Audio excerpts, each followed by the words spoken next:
2016학년도 A형 31에서 33번 박완서의 남옥이라는 현대소설 같이 살펴보도록 하겠습니다. 이 남옥이라는 말은요, 지금 한자가 쓰여지지 않아서 그냥 한글로만 써놨는데 벌거벗은 나무라는 뜻입니다. 볼게요. 나는 숨을 죽이고 지그시 아픔을 견디며 또 하나의 아픈 날을 회상한다. 꼭 이만큼이나 아팠던 날을 그러니까 이만큼 아팠던 날이 있었고 그것과 똑같이 아팠던 또 하나의 날이 있었다는 거죠. 그래서 지금 이거는 두 번째 아팠던 요 날을 생각한다. 지금 그 얘기입니다. 그것은 아마 나의 고가가 헐리던 날이었을 게다. 요 날이요. 요 날이 나에게 또 하나의 아팠던 날이었던 거죠. 남편은 결혼식을 치르자 제일 먼저 고가의 철거를 주장했다. 터무니없이 넓은 대지에 불합리한 구조로 서 있는 음침한 고가는 불필요한 방들만 많고 손댈 수 없이 퇴락했으니 깨끗이 헐어내고 대지의 반쯤을 처분해서 쓸모있는 견고한 양옥을 짓자는 것이었다. 지금 남편은요, 이 부분을 통해서 합리적이고 계산적인 사람이라는 거 알 수 있죠. 너무도 당연한 소리였다. 반대할 이유라고는 없었다. 고가의 철거는 신속히 이루어졌다. 나는 그 해체를 견딜 수 없는 아픔으로 지켰다. 나에게 이 사건이 아픔이었다는 거죠. 우아한 추녀와 드높은 용마루는 헌 기왓장으로 해체되고 웅장한 대들보와 길들은 기둥목, 아른거리던 바둑마루는 허술한 장작더미처럼 낮아빠졌다. 집이 지금 해체되고 있는 거를 쭉 이야기하고 있어요. 숱한 애완을 가려주던 아짜 창들이 문짝장사의 송구루마에 난폭하게 실렸다. 남편은 이런 장사꾼들과 몇 푼의 돈 때문에 큰 소리로 삿대질까지 해가며 영악하게 흥정을 했다. 요 맥락상 이런 남편의 모습을 나는 부정적으로 보고 있다는 거 알 수 있죠. 남편 하나는 참 잘 만났느니라고 사돈댁 지금의 동서는 연신 뻐드러진 일을 드러내고 내 등을 쳤다. 요 남편뿐만 아니라 사돈댁 지금의 동서까지도 나에게는 부정적인 인물로 지금 그려지고 있습니다. 이렇게 해서 나의 고가는 완전히 해체되어 몇 푼의 돈으로 바뀌었나 보다. 아버지와 오빠들이 그렇게도 사랑하던 집, 어머니가 임종의 날까지도 그렇게도 집착하던 고가, 그것을 그들이 생면부지에 낯선 사나이가 산산이 해치해놓고 만 것이다. 고가는 나에게 있어서 그 단순히 이렇게 경제적인 가치로 계산될 수 있는 대상이 아니죠. 그게 아니고 추억의 공간입니다. 그러니까 대단히 나에게 있어서는 이 고가는 소중한 존재인 건데 그게 해치됐으니 굉장히 아픔을 느낄 수밖에 없었던 것이죠. 그러나 생각해 보면 고가의 해체는 행랑채에 구멍이 뚫린 날부터 이미 비롯된 것이었고 한번 시작된 해체는 누구에 의해서고 끝마금을 보아야 할 것 아닌가? 다시는 아침 햇살 속에 기와골에 서리를 이고 서 있는 숙연한 고가를 볼 수 없다니 너무 이런 게 안타깝고 마음이 아프다는 겁니다. 그러나 나는 나 자신의 육신이 해체되는 듯한 아픔을 의연히 견디었다. 이거 그 고가가 철거된 것을 말하는 것이죠. 이것을 내가 이 아픔을 의연히 견디었다 그 말입니다. 실상 나는 고가의 해체에 곁들여 나 자신의 해체를 시도하고 있었는지도 모를 일이었다. 남편이 쓸모없이 불편한 고가를 해체시켜 우리의 새 생활을 담을 새 집을 설계하듯이 나는 아직도 그의 아내로서 편치 못한 나를 해체시켜 그의 아내로서 편한 나로 뜯어 맞추고 싶었다. 지금 나 남편의 계산적 태도에 이렇게 적응하려고 하고 있는 모습을 보여주고 있는 거죠. 쓸모있고 견고한 그러나 속되고 네모난 집이 남편의 설계대로 이루어졌다. 현대식 시설을 갖춘 부엌과 잔디와 조그만 분수까지 있는 정원이 있는 아담하고 밝은 집 모두가 남편의 뜻대로 되었다. 다만 나는 후원의 은행나무들만은 그대로 두기를 완강히 고집했다. 넓지 않은 정원에 안 어울리는 거목들이 때로는 서늘한 그늘을 주었지만 때로는 새 집을 너무도 침침하게 뒤덮었다. 이 은행나무들은 그러니까 나에게 있어서 뭐 마지막 남은 미련 같은 거죠. 그러니까 그 고가 경제적으로 볼 때는 전혀 뭐 가치가 없는 것이기 때문에 좋다. 내가 마음이 아프긴 하지만 그거 해체되는 거 내가 받아들이겠다. 남편의 경제적인 사고에 내가 좀 맞춰보겠다. 다만 요것만은 좀 그대로 뒀으면 좋겠다. 이것까지는 내가 없애는 것을 받아들이기가 힘들다. 이렇게 이야기하고 있는 것이에요. 그러나 나는 아직도 그것들의 빚, 그것들의 속삭임, 그것들의 아우성을 가끔가끔 필요로 했습니다. 이 그것들이 뭐죠? 이 은행나무들이요. 페이지 넘어갔습니다. 그러고 보니 아직도 해체되지 않은 한 모퉁이가 내 은밀한 곳에 남아있는지도 몰랐다. 요런 뜻이죠. 그 계산적이지 않고 그래도 정신적인 가치를 추구하는 그런 부분이 아직도 내 안에 조금은 남아 있는 것 같다. 이렇게 이야기하는 겁니다. 오키도시 유작전이 있군. 남편도 지금 그 기사를 읽고 있는 모양이다. 죽은 후에 유작전이나 열어주면 뭐래. 살아서는 개인전 한번 못 가져본 분을 점점점. 그분 그림이 외국 사람들 사이에서 꽤 인기가 있는 모양인데 모를 일이야.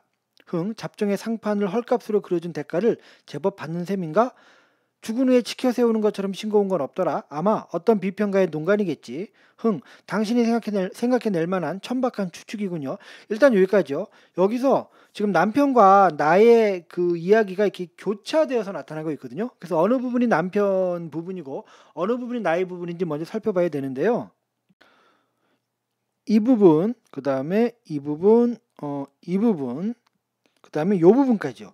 요게 지금 남편의 이야기입니다. 그리고요, 요 부분, 이걸 동그라미 할까요? 요 부분, 요 부분, 요 부분, 요 부분은 아내의 부분인데요. 잘 보시면요. 남편이 이렇게 이제 이야기를 했잖아요. 그 큰 따옴표가 지금 붙어 있죠?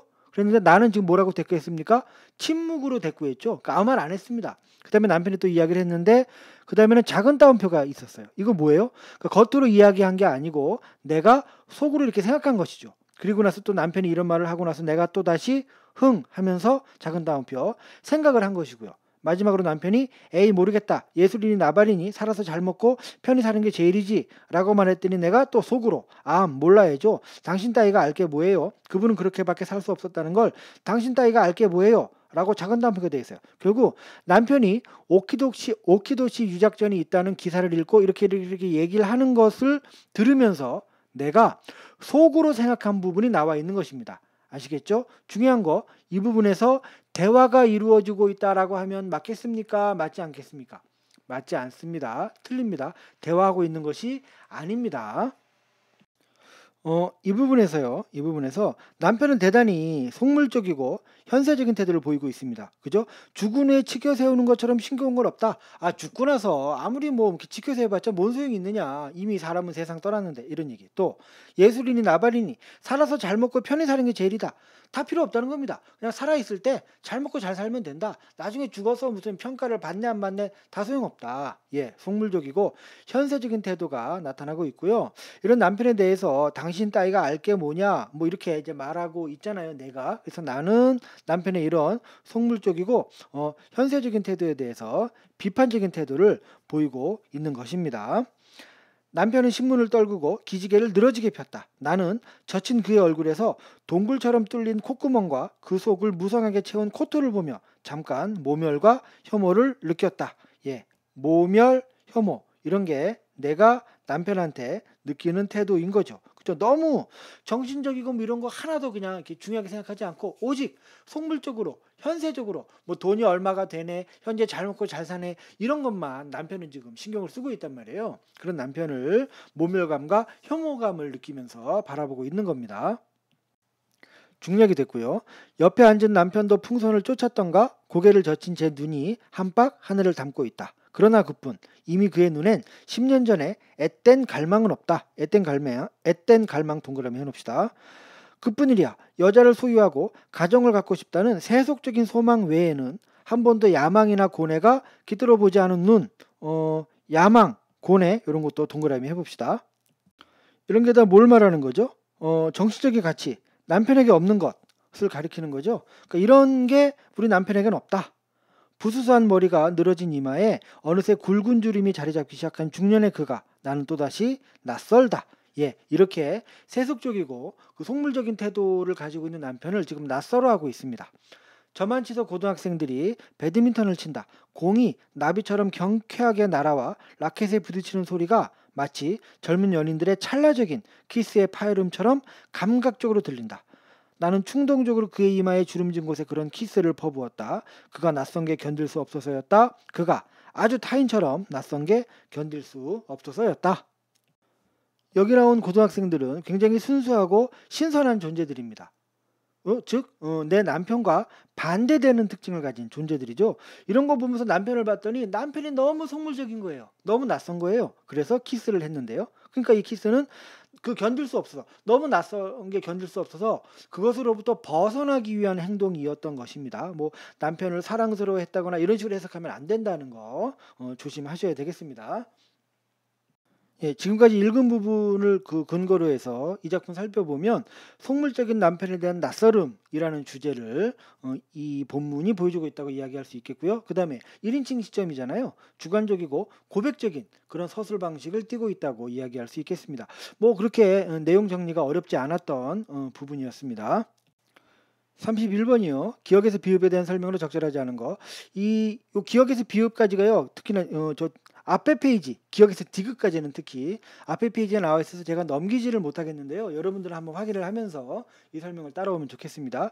기억의 남편의 행동은 기억이 뭡니까? 장사꾼들과 큰 소리로 삿대질하면서 뭐 흥정하는 그거잖아요. 그 행동은 디귿에서 나가 지키고자 했던 대상 이 후원의 은행나무들이죠. 그거 보존하기 위한 남편의 배려심이 반영된 거다. 아니죠. 아닙니다. 그게 아니라 그냥 경제적으로 그러니까 돈을 좀 몇 푼이라도 아끼려고 그렇게 하는 태도인 거죠. 그래서 이제 이게 1번이 틀려서 답이 되겠고요. 기억에는 남편의 행동 묘사를 통해 남편의 성격이 드러나 있고, 그죠? 막 흥정하는 거. 미음에는 미음이 이거죠. 뭐 동굴처럼 뚫린 콧구멍 콧구멍이 아니고 콧구멍 어쩌고저쩌고 이 부분. 남편의 외양 묘사를 통해 나의 심리, 어떤 심리요? 모멸과 혐오를 느끼는 나의 심리가 드러나 있죠. 맞는 얘기고요. 니은에서 나는 남편의 삶에 동화되려고 합니다. 그죠? 나는 아직도 그의 아내로서 편치 못한 나를 해체시켜 그의 아내로서 편한 나로 뜯어맞추고 싶었다. 라는 부분이었잖아요. 좀 나름 뭔가 남편한테 적응하려고 했던 것이고요. 그러려고 했지만 리을에서 여전히 남편에게 동화되지 않는 나의 모습을 발견했다.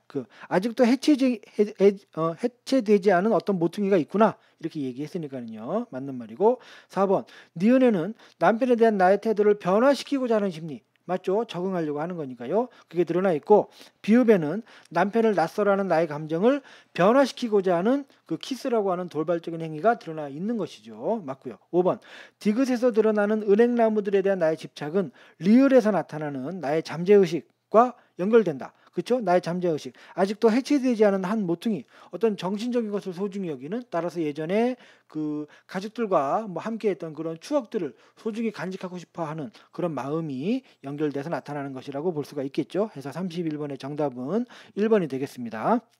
32번이요. 고가를 중심으로 윗글을 이해한 내용으로 적절하지 않은 거. 고가의 철거 결정에는 남편의 실용적인 가치관이 작용하고 있었죠. 이거 헐고 뭐 어떻게 하면 돈이 얼마가 남고 막 그랬잖아요. 2번 고가의 철거를 주장한 남편은 견고한 양옥의 설계에서도 자신의 뜻을 반영하였다. 예, 어렵지 않게 확인할 수 있고요. 3번 고가의 철거는 나와의 친밀감을 회복하고자 하는 남편의 의지가 좌절된 사건이다.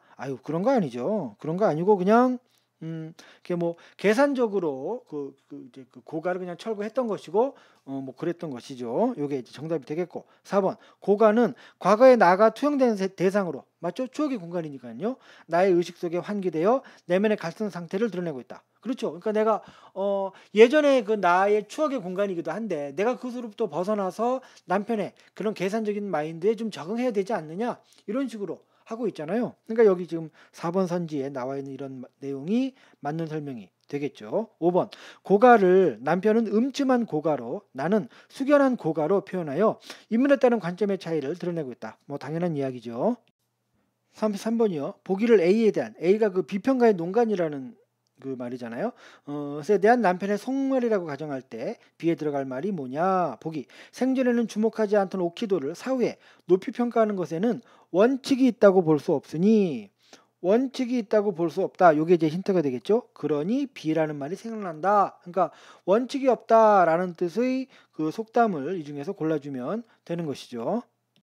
정답은 4번이 되겠습니다. 뭐 어렵지 않죠. 여기 설명 제가 이렇게 해놓은 거 한번 확인해 보시면 되겠습니다. 예, 여기까지입니다.